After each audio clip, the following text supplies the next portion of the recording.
আমার বাবার বাড়ির পাড়াতে উৎসব যেন ছাড়তেই চায় না। কিছু না কিছু উৎসব এখানে লেগেই থাকে।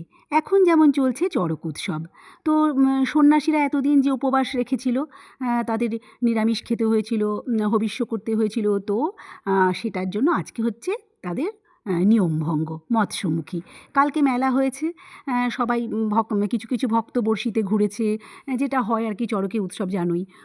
তো আজকে মৎস্যমুখী নিয়মভঙ্গ হচ্ছে। তো সকাল থেকে দেখো সাজো সাজো রব, মাছ কাটা চলছে। অসিত কাকু আমাদের চিরদিনই মাছ কেটে দেন।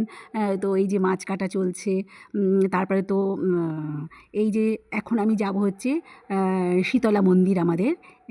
আমাদের এখানে খুবই জাগ্রত আমাদের শীতলা। এখানে অনেকগুলো মন্দির আছে। লোকনাথ বাবার মন্দির, শিব মন্দির, এটা শীতলা মায়ের মন্দির। তো কাকু বার করছেন কী কী রান্নার আইটেম হবে আর কি। মুগ ডাল হবে, তারপরে হবে তোমার আলুর দম, চাটনি, মিষ্টি, পাঁপড় ভাজা। প্রচুর দূর দূরান্ত থেকে অনেক লোকজন আসেন এখানে খাওয়া দাওয়া করতে।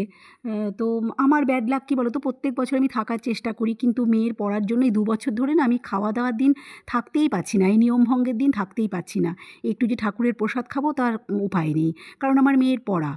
প্রত্যেক দিনই তো 2টো করে পড়া থাকে। তো কালকে কোনো রকমে ম্যানেজ করে আমি মেলাটা দেখতে গেছি, কিন্তু আজকে আর থাকতে পারলাম না। খুব খারাপ লাগছে।